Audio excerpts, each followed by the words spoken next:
If you log onto YouTube right now or just open any social media feed, really, you are virtually guaranteed to be hit with an advertisement making this like massive life-changing promise. Oh, yeah. The algorithms love those ads. Right. And it usually screams in these big, bold letters something like, learn data science in 6 months and earn a massive six-figure salary, or, something like 30 lakh a year. Yeah, it's always 6 months. Always. Exactly. And they paint this incredibly vivid, seductive picture for you. You know the one. You'll be working remotely from a beach in Bali.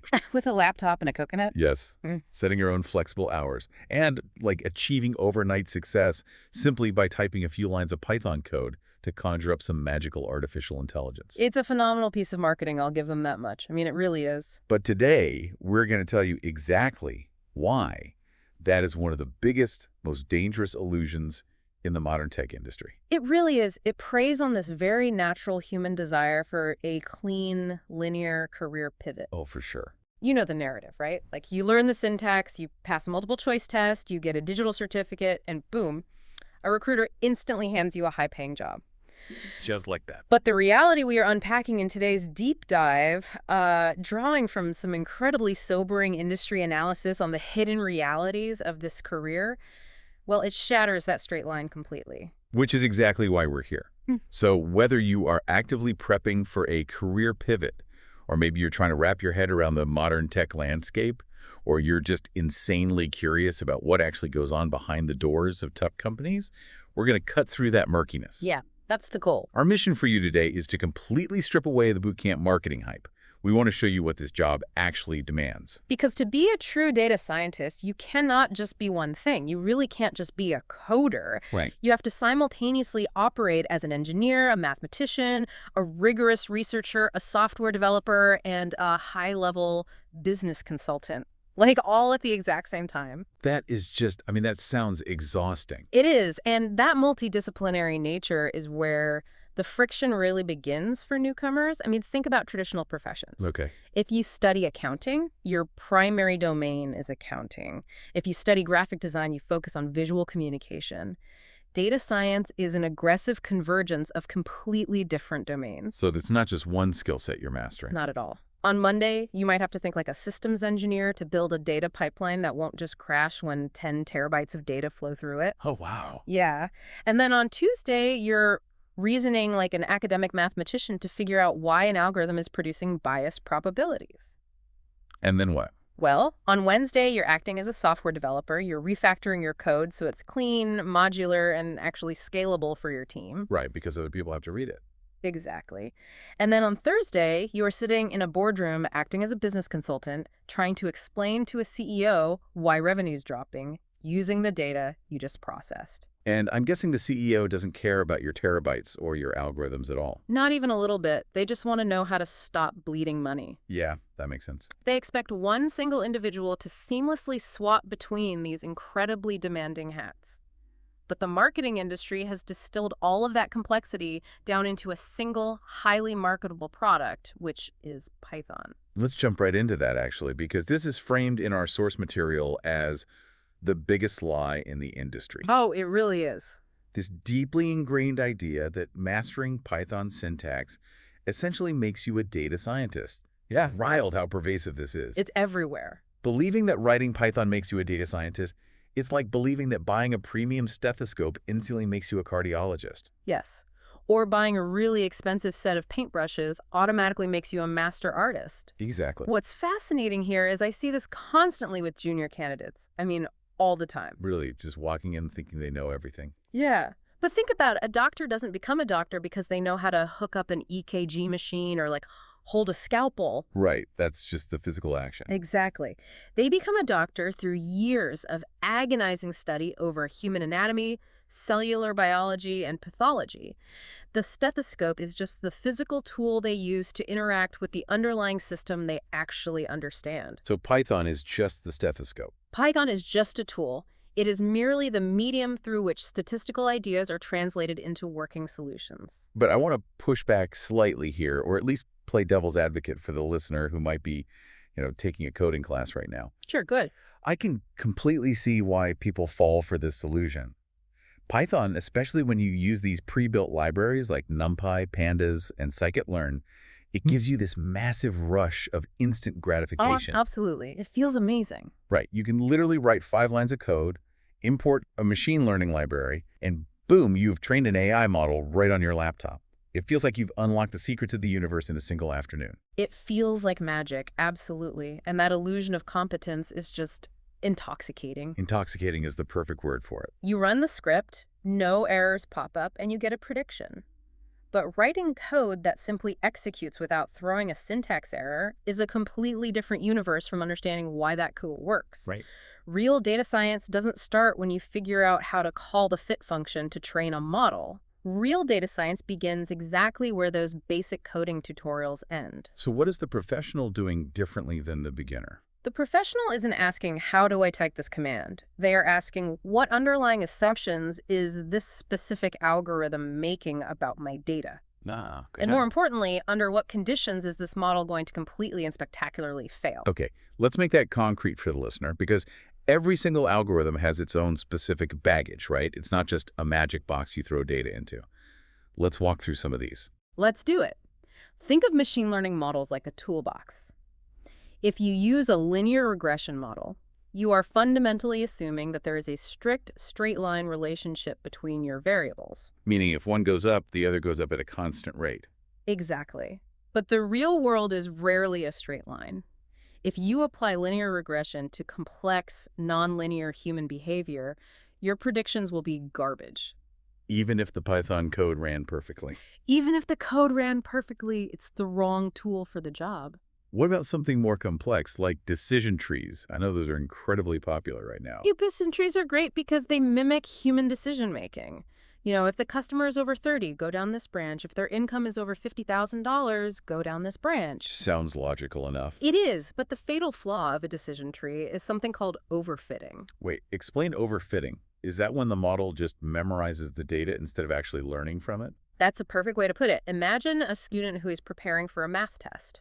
Instead of learning the actual rules of addition and subtraction, they just memorize the exact answers to the practice test. Oh, I've known students who do that. Right, and when you give them the exact practice test again, they score 100%.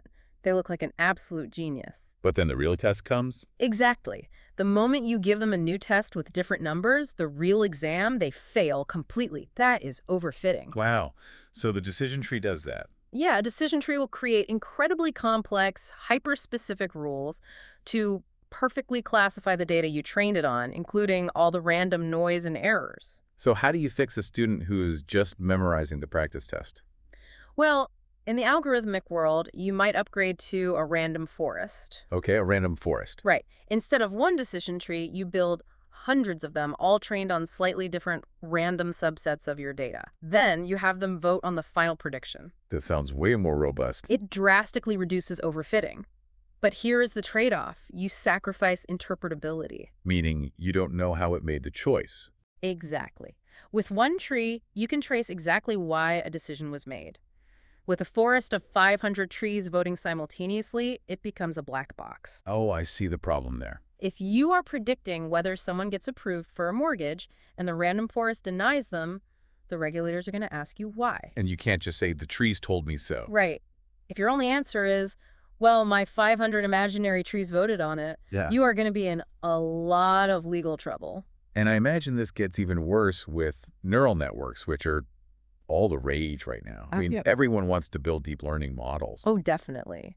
Neural networks can achieve terrifyingly high accuracy, like recognizing faces or translating languages, but they are the ultimate black box. The blackest of boxes. They require gargantuan amounts of data, massive computational power that costs an absolute fortune in cloud computing fees, and careful mathematical tuning. So you should just use them for everything. No.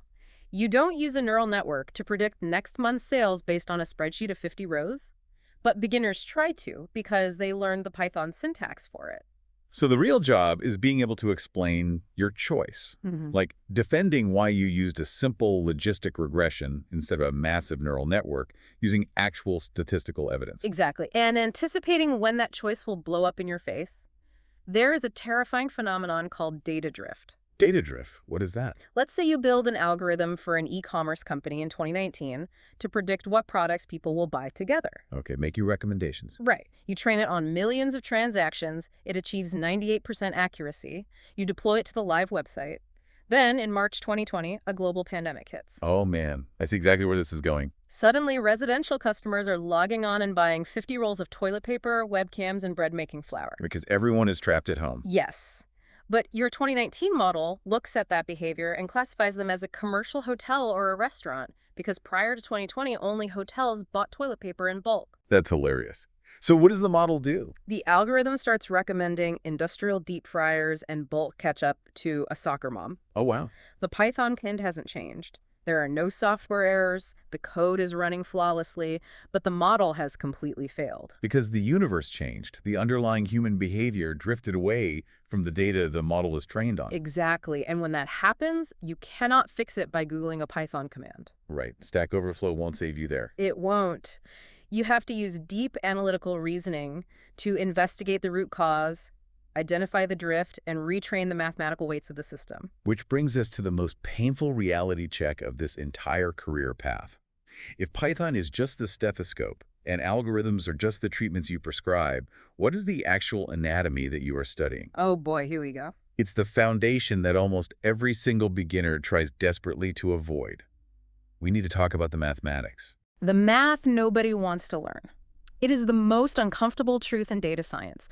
I constantly hear people say, I got into tech because I hate math, I just want to write code. I've literally heard people say those exact words. But mathematics is not an optional elective in this field. It is the absolute bedrock, the timeless language that governs how all of these systems function. And the software tools have gotten so good at hiding the math that it gives people a false sense of security. But we are going to break down the 4 pillars of data science math today. Let's do it. And the first one is statistics. Now, I know what you're thinking if you're listening to this right now. You're probably saying, I took a stats class in college. I know mean, median, and mode. I'm good. If only it were that simple. But it goes so much deeper than finding an average, doesn't it? Mean, median, and mode are just the absolute surface level. They describe central tendency. But averages can be dangerously misleading. Misleading how? Imagine you are sitting in a small dive bar with 10 people, and the average salary in the room is $50,000. Okay, pretty normal. Suddenly, a tech billionaire walks into the bar. The average salary in that room just skyrocketed to $100 million. Does that mean everyone in the bar is suddenly wealthy? No, obviously not. The average was completely distorted by a single extreme outlier. Exactly. This is why you must understand variance and standard deviation. Variance tells you how wildly the data is spread out. Because 2 data sets could look the same on paper if you just look at the average. Right. 2 data sets can have the exact same average, but behave in completely opposite ways. If you are predicting delivery times for a supply chain, an average delivery time of 2 days sounds great. Sounds super fast. But if the standard deviation is massive, meaning some packages arrive in 1 hour and others take 3 weeks, your supply chain is actually a chaotic disaster. Oh, that makes total sense. Statistics is also the only way to prove that you aren't just seeing ghosts in the data. Like the whole correlation does not imply causation rule. That is the golden rule of statistics. Just because 2 variables move together in a data set does not mean one is causing the other. Like the classic ice cream example. Yes, there is a famous classic example. If you look at historical data, you will see a massive spike in ice cream sales, perfectly correlated with a massive spike in shark attacks. So eating ice cream summons sharks. Yeah. Or surviving a shark attack makes you really crave vanilla bean. Neither. There is a hidden third variable, a confounding variable, which is the summer heat. Of course. In the summer, more people buy ice cream and more people swim in the ocean where sharks live. So they just happen at the same time. Right. If a data scientist lacks statistical reasoning, they might look at a company's data and confidently tell the CEO, if we want to reduce workplace accidents, we need to stop selling ice cream in the cafeteria. Which would just make everyone angry. And it sounds absurd, but millions of dollars are wasted every year because analysts confuse correlation with causation. Statistics gives you the mathematical framework to isolate variables and run A/B tests to prove actual causality. Okay, pillar number 2, probability. Because as much as we want the world to be black and white, data science almost never deals with absolute certainties, does it? Almost never. You are living in a world of likelihoods. Think about the spam filter in your email inbox. Okay. When an email arrives containing the word lottery, the algorithm doesn't know with 100% philosophical certainty that it is spam.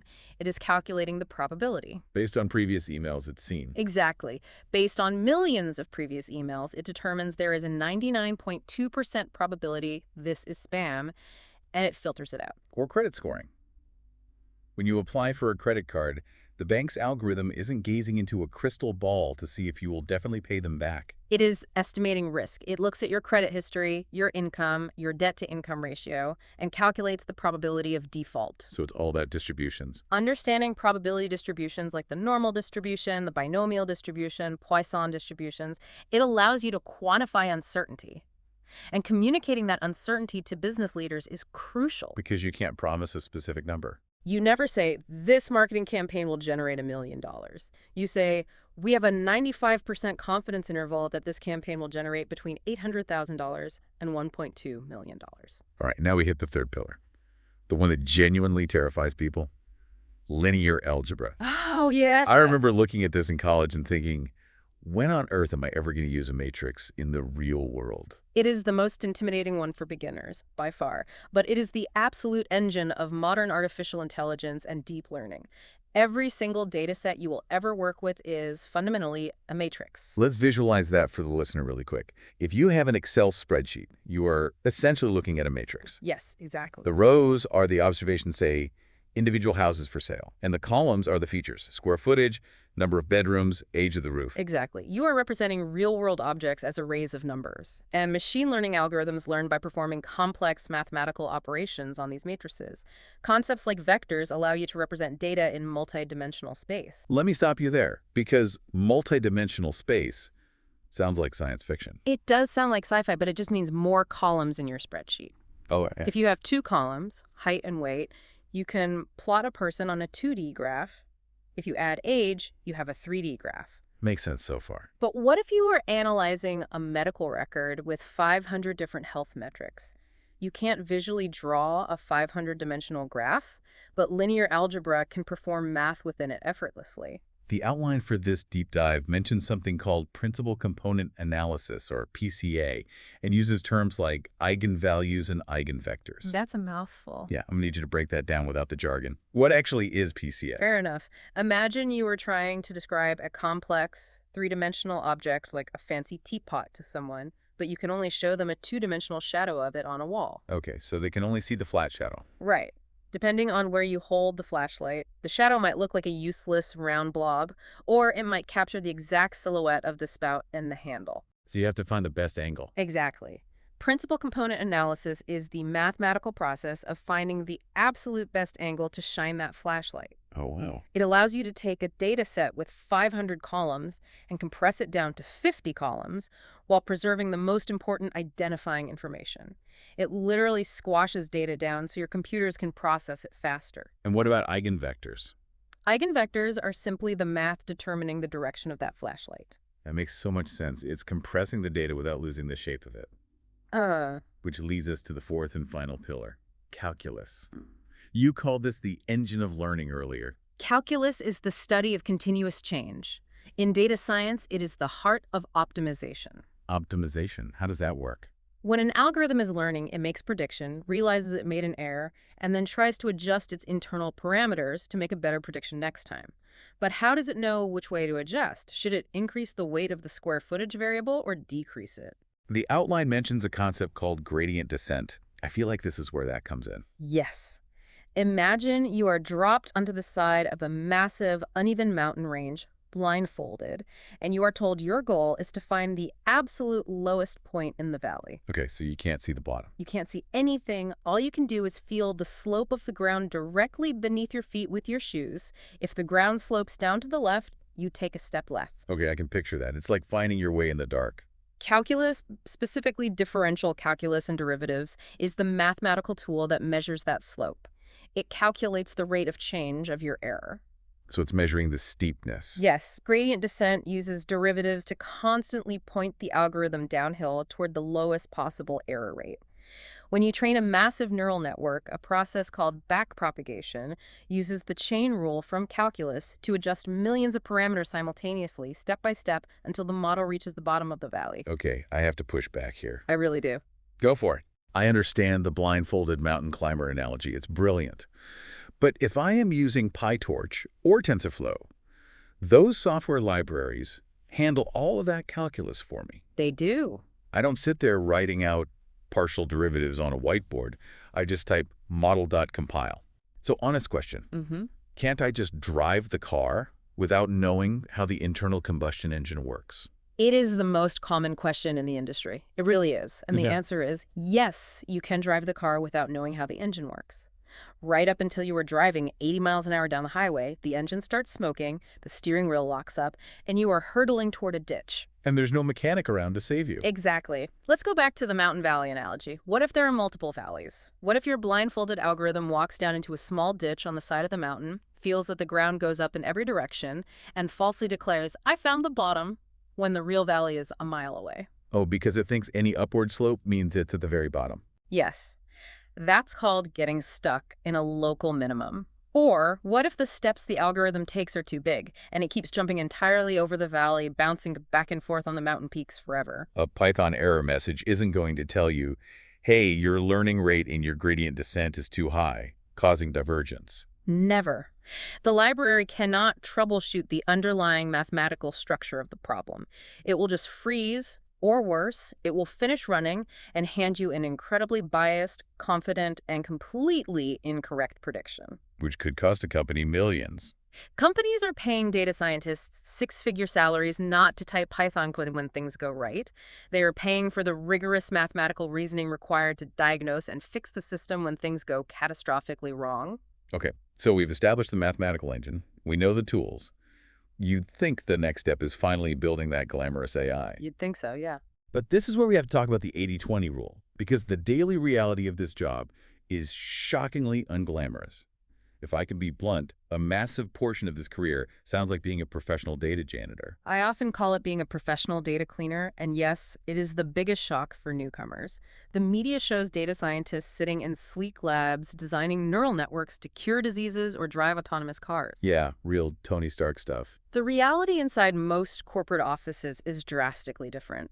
If you look at the time allocation of a typical industry project, about 20% of your time is spent just trying to find and collect the data. Just finding it. A staggering 50% is devoted entirely to cleaning and preparing that data. Another 15% goes to exploring it and making basic visual charts. Only 10% of the timeline is actually spent building and tuning those fancy machine learning models. Right, 80%.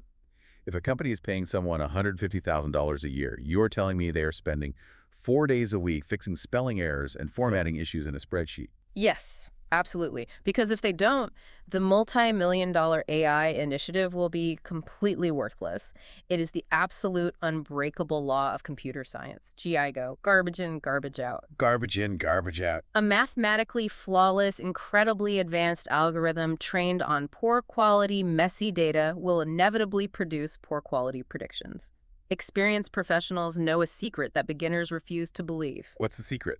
A very basic, boring statistical model trained on meticulously clean, high-quality data will beat a complex neural network trained on dirty data every single time. What does dirty data actually look like in the real world? Because if you take a bootcamp course, they usually give you these pristine textbook CSV files where every row is just perfect. Oh, the real world is a nightmare of missing information and human error. Imagine you are trying to merge a company's CRM system where the sales team manually types in client details with the automated billing system. Okay. In one system, a client is listed as Jonathan Doe, and the other, it's J. Doe. Or maybe Jonathan with an O. The computer thinks those are 3 separate humans. And date formats. Don't even get me started on dates. One database uses the American format, month, day, year. A partner company in Europe sends their data in day, month, year. Right. Is 0506-2023 May 6th or June 5th?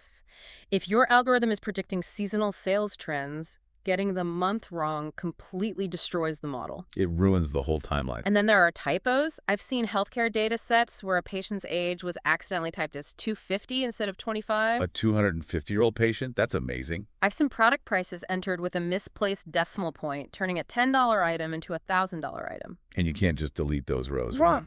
Handling missing or corrupted values is a science in itself. If 20% of your customers didn't fill out their income bracket, do you drop all those customers? If you do, you lose massive amounts of data. So what do? Just guess. Do you fill the blank with the average income of the rest of the data set? If you do that, you might destroy the variance we talked about earlier. Sometimes data scientists have to build a machine learning model just to predict and fill in the missing values so they can build the actual machine learning model they were hired to build. Wow, inception. There's an incredible example in the research about supervised learning disasters. Supervised learning is when you train a model by giving it labeled examples, right? Like showing it 1,000 pictures labeled cat, so it learns what a cat looks like. Yes. But what happens if the exhausted human who labeled the data made mistakes? They clicked the wrong button. What if 15% of the pictures labeled cat are actually dogs? The algorithm doesn't know what a cat is, fundamentally. It only knows what you tell it. It learns a false reality. That sounds dangerous. In banking, if historical transactions were incorrectly flagged as fraudulent by an overzealous security team, and you train an AI on that data, the AI will learn to freeze the accounts of perfectly innocent people simply because the garbage data taught it to. So the job is less like being Tony Stark, building an AI in a high-tech lab, and much more like being a world-class chef who spends 8 agonizing hours scrubbing dirt-off potatoes, meticulously slicing onions, and taking out the trash, just so you can spend 10 minutes actually searing the steak. That is a brilliant analogy. And the cooking part, writing the new, exciting code, is so brief. Much of the job is what we call programming reality. Programming reality. You spend hours debugging someone else's code. You inherit a script from a data scientist who quit 2 years ago, who didn't write any comments explaining what their code does, and you have to reverse engineer it. Which brings up the issue of scale, too. A script might work on your laptop, but break in the real world. Exactly. A beginner writes a loop in Python that processes 500 rows of data in 2 seconds. They get the job, run that exact same loop on an enterprise database with 3 billion rows, and the server crashes, or it estimates it will take 400 hours to finish. You have to understand optimization. You have to know how to use vectorized operations in NumPy. What does that mean, vectorized operations? Think of it like moving boxes. A normal Python loop moves 1 box at a time from room A to room B. If you have 3 billion boxes, it takes forever. Yeah, that would take weeks. Vectorization is like using a forklift to pick up an entire pallet of 1,000 boxes and moving them all at once at the hardware level of your computer processor. You have to know how to write code that scales. Which leads to a really brutal paradigm shift for anyone coming from a purely academic or technical background. Let's say you master the math. You clean the data perfectly. You write perfectly optimized, vectorized code. Sounds good so far. You build a machine learning model that predicts customer churn with 99.99% accuracy. You have achieved absolute technical perfection.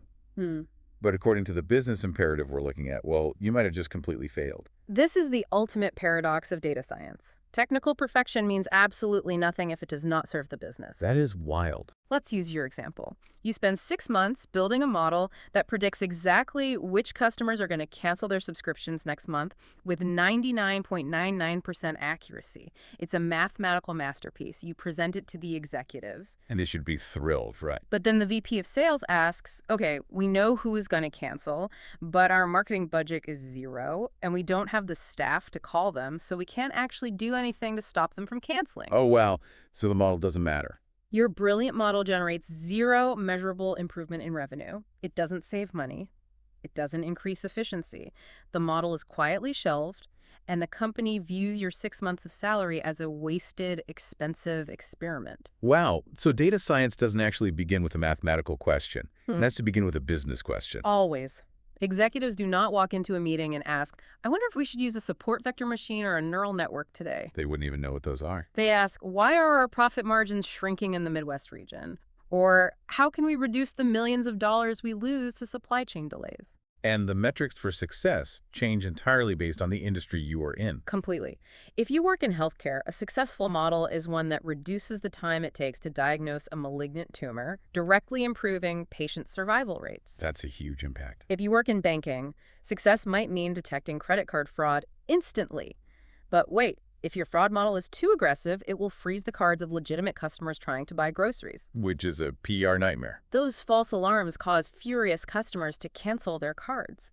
So the business metric isn't just catch-all fraud, it's catch fraud with a false positive rate below 1%. In e-commerce, it might be optimizing the supply chain so warehouses are perfectly stocked. I can hear a frustrated tech purist listening to this right now, shouting at their speakers, "Why is it my job to be a business consultant? If I build the best model in the world, management should just listen to me." I get that frustration. I really do. But companies do not exist to fund sophisticated math projects. They exist to generate return on investment. They want actionable insights. This is why communication is universally listed as a top-tier technical skill for data scientists. You can understand all the partial derivatives in the world, but if you cannot translate your complex analysis into a clear, compelling narrative, your work will never influence a single decision. You have to speak the language of the boardroom. Exactly. I have seen incredibly simple statistical analyses, visualized beautifully in a dashboard tool like Tableau or Power BI, completely revolutionize a company's strategy. Just because it was clear. Yes. And I have seen mathematically brilliant, cutting-edge, deep learning architectures ignored because the data scientists couldn't explain why it mattered in plain English. Before you write a single line of code, you must ask, is solving this specific problem actually going to generate measurable value? Do the financial benefits outweigh the heavy costs of cloud computing and maintenance? Knowing that this immense business pressure exists, on top of the math, on top of the data cleaning, how does a beginner actually survive the transition into this field? It's tough. It really is. Let's talk about the job market. Because the statistics in the research are absolutely brutal. Over 90% of beginners who start learning data science eventually quit. 90%. It is a staggering attrition rate. And it usually stems from the massive collision between the 6-month marketing myth we talked about and the grueling reality of the learning curve. I call it the 6-week wall. Walk me through the 6-week wall. What happens? Week 1 is fantastic. You learn Python variables, basic data types, simple arithmetic. You feel like a genius. Motivation is sky high. Naturally. Week 3, you hit loops, functions, and more complex logic. It's tougher, but manageable. Week 4, you get into pandas, data frames, and manipulating thousands of rows of data. It's getting overwhelming. And then around week 6, well, the math hits. The probability distributions, the matrices. Suddenly you aren't just typing commands. You are staring at a textbook on linear algebra trying to understand multidimensional vector space. That sounds awful. You look online for help, and you see polished, flawless portfolio projects built by experienced professionals on GitHub. You compare your messy, broken code to their masterpieces. You forget they've been doing this for 10 years. Oh, that comparison will kill you. You expected rapid, linear success. Instead, you are drowning in ambiguity. The imposter syndrome takes over, you convince yourself you aren't smart enough, and you join the 90% who quit. And for the 10% who refuse to quit, who push through the math and the coding, they finally reach the job market. But the entry-level market is completely flooded, isn't it? Flooded is an understatement. If you have a generic data science certificate from an online platform, you are standing in a stadium with 50,000 other people holding the exact same certificate, applying for the exact same junior role. And companies don't care about the certificates, do they? They do not care in the slightest. Certificates prove you can watch videos and pass multiple choice tests. Companies care about evidence of competence. And they aren't just hiring fresh graduates. Who else are they hiring? You're competing against experienced professionals pivoting from other careers. You're competing against software engineers who already know how to... finance analysts who already know how to speak to executives and calculate ROI. You're competing against physics PhDs who eat linear algebra for breakfast. So how do you actually stand out? If a certificate is worthless, what is the actual skill stack a company is looking for? You need a deeply expanded, interconnected tool belt. Python and math are just the core. First and foremost, you absolutely must know SQL. Structured query language. Why is that so critical? Because enterprise data does not live in neat little CSV files on a laptop. It lives in massive relational databases. Right. If you cannot write complex SQL queries to extract, join, and filter the raw data from the company's servers, you can't even begin the Python part of your job. SQL is non-negotiable. Okay, so you use SQL to get the data, Python to clean and analyze it. What else? You need Git and GitHub for version control. Data science is a team sport. You need to safely track changes to your code, collaborate with engineers, and ensure you don't accidentally delete the production model. That would be bad. You also need familiarity with cloud computing, AWS, Azure, or Google Cloud. You can't train a deep learning model on a MacBook.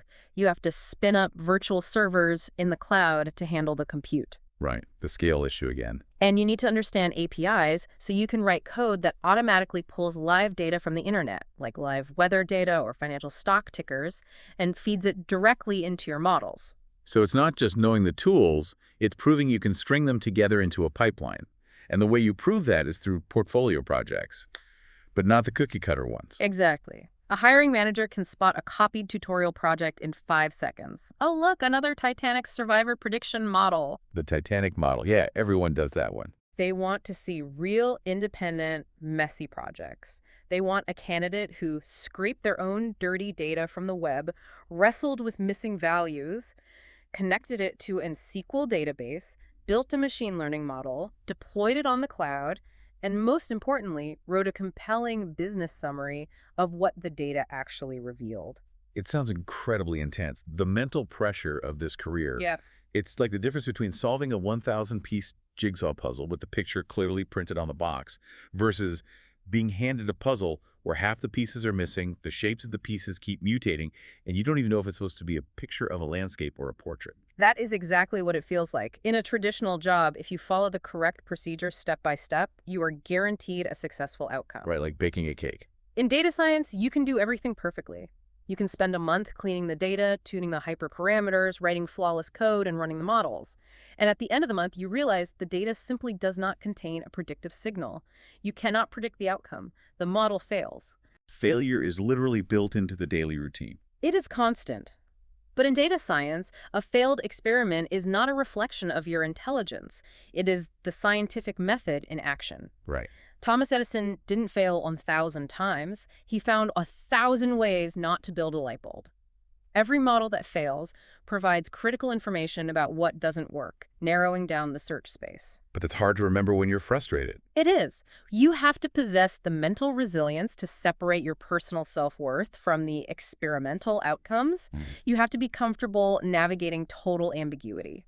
And if navigating that ambiguity wasn't hard enough, a massive new variable has entered the chat in the last few years, one that is genuinely terrifying a lot of people in the tech industry. Yeah. Artificial intelligence that can write code. Yeah, that's the big one. Are data scientists essentially training their own replacements? Let's dive into the AI era and what this actually means for the future. This is the tectonic shift happening right now. Automation versus human judgment. 10 years ago, just knowing the syntax of Python, SQL, and scikit-learn made you incredibly valuable because typing out the code was the main bottleneck. But Today, we cannot ignore reality. AI coding assistants and large language models can now instantly write Python scripts. They can generate complex SQL joins, they can build machine learning pipelines and output beautiful data visualizations in seconds. tasks that used to take a junior data scientist 3 hours can now be done by an AI in 3 seconds. So I have to ask the blunt question, is data science dead as a career? No. But it is fundamentally evolving. The value of a data scientist is shifting dramatically. Memorizing syntax is no longer a competitive advantage. Because the AI does it better. The AI can type faster than you. It knows the documentation better than you. But as the research points out beautifully, AI can generate code, but it cannot generate wisdom. But wait, if the AI can write the SQL query, clean the missing values, and build the random forest, isn't the human just a glorified copy editor at this point? Why wouldn't a company just fire their expensive data science team, hire one clever business manager, and give them subscription to an AI tool? It's a very common fear, but history gives us a perfect parallel here. Let's talk about the 1980s and the invention of spreadsheet software VisiCalc, and eventually Microsoft Excel. Oh, I remember hearing about this. Before Excel, accountants spent their entire days doing agonizing manual arithmetic with calculators and massive paper ledgers. When digital spreadsheets were invented, people panicked. They said, the computer can do math instantly. Accounting as a profession is dead. Did it kill the accounting profession? Not at all. It exploded the profession. It eliminated the tedious manual calculation, yes, but it elevated the accountant. Elevated them how? They were no longer human calculators. They became strategic financial analysts. Because the spreadsheet can do the math, but the spreadsheet cannot tell a company whether they should acquire a competitor or how to navigate complex tax laws. Excel automated the execution, but it demanded higher-level human thinking. So AI is essentially the new Excel for data scientists. Precisely. AI is moving data scientists away from being manual code typists and elevating them into strategic decision makers. Think about what AI cannot do. Okay, what can it do? An AI cannot define the right business problem. A CEO says, sales are dropping. The AI cannot sit in a room, interview the marketing team, realize the supply chain is actually the bottleneck, and formulate the correct mathematical question to solve it. And the AI doesn't know if the data it's analyzing is actually a lie. Exactly. AI assumes the data you feed it is truth. It cannot independently evaluate if the raw data was collected using biased methods or if the sensors in the warehouse are malfunctioning. It just crunches what you give it. It cannot negotiate priorities with angry stakeholders or understand the political constraints of a corporate budget. And there is a massive conversation right now about ethical responsibility. That is the most critical human element. When an algorithmic system influences decisions in healthcare triage or criminal justice sentencing or automated loan approvals, it has the potential to unintentionally reinforce historical prejudices and discriminate at scale. Because it's trained on historical human data. Yes. Mathematical optimization engines do not possess a moral compass. They don't care about fairness. Determining if a model is transparent, equitable, and aligned with societal ethics requires deep human oversight. And accountability. An AI cannot stand up in a courtroom and take legal or moral responsibility for a biased prediction. A human has to do that. So the future belongs to the data scientist who stops viewing AI as a threat and starts treating it as a powerful collaborator. Yep. You use the AI to write the boring boilerplate code. Yes, exactly. But you use your human judgment, your deep mathematical intuition, and your business acumen to ensure that the data is reliable, the statistical assumptions are sound, the right business problem is actually being solved, and the ethical guardrails are securely in place. That is exactly right. If Yeah. your entire skill set is just relying on memorized Python commands and copy-pasting AI outputs without understanding the underlying linear algebra and calculus, you will absolutely be replaced. Because the AI can copy-paste faster. But if you combine technical excellence with critical thinking, communication, and business wisdom, your value as a data scientist actually skyrockets in the AI era. You become the pilot of an incredibly powerful machine. Okay, we've covered an immense amount of ground today. Let's synthesize this incredible journey for everyone listening. We started by completely shattering the grand illusion. Right, the Bali Beach illusion. Data science is not a get-rich-quick scheme. It is not simply typing Python on a beach, and it cannot be mastered in a 6-month boot camp. It is a grueling, lifelong marathon of continuous, multidisciplinary learning. It requires diving into the uncomfortable depths of mathematics, mastering statistics, probability, linear algebra, and calculus, because you have to understand the fundamental engine of the technology, not just the glowing dashboard. It demands embracing the decidedly unglamorous, frustrating work of being a professional data cleaner. Spending 80% of your time wrestling with messy, incomplete, and chaotic real-world data because you know that high-quality data beats a complex algorithm every single time. It requires a profound shift in mindset, understanding that business return on investment is the ultimate judge of your technical work. Always. A mathematically flawless model is completely worthless if it doesn't solve a tangible business problem, or if you lack the communication skills to explain its value to stakeholders. And it demands incredible mental resilience, the fortitude to push through constant experimental failure, crushing imposter syndrome, and a brutal, flooded job market that demands evidence of real, independent competence, not just a stack of printed certificates. And finally, it requires adapting to the tectonic shifts of the AI era, elevating your role from a simple manual coder into a strategic, domain expert decision maker who can validate the outputs of artificial intelligence. It really is a profound, intellectually thrilling career if you survive the crucible. And I want to leave you, the listener, with a final provocative thought to mull over as you go about your day. Let's hear it. It builds on that last point about the AI era. As artificial intelligence makes the technical creation of predictive models faster, cheaper, and vastly more accessible to anyone with a laptop, the most critical, irreplaceable skill for a future data scientist won't actually be mathematical, and it won't be technical at all. No, it won't. It will be philosophical. Okay. We started this deep dive talking about the murky, complex landscape of this career. As the technology gets clearer, faster, and exponentially more powerful, the human choices we have to make get infinitely murkier. The ultimate defining question you will have to answer in your career going forward isn't, how can we build a model to predict this outcome? The question will be, well, should we?